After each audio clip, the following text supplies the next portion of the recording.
Die Welt ist voller Alternativen. Zu dem, wie wir uns ernähren, wie wir uns fortbewegen,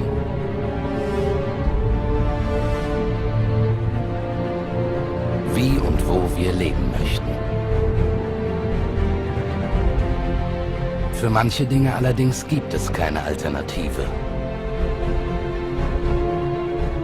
Da gibt es nur das Original.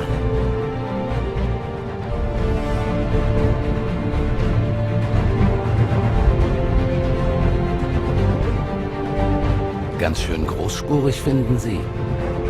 Vielleicht. Aber sollte man den Mund nicht auch mal etwas voller nehmen, wenn man den nötigen Biss dazu hat? Gibt es überhaupt eine Alternative zum besten Ergebnis?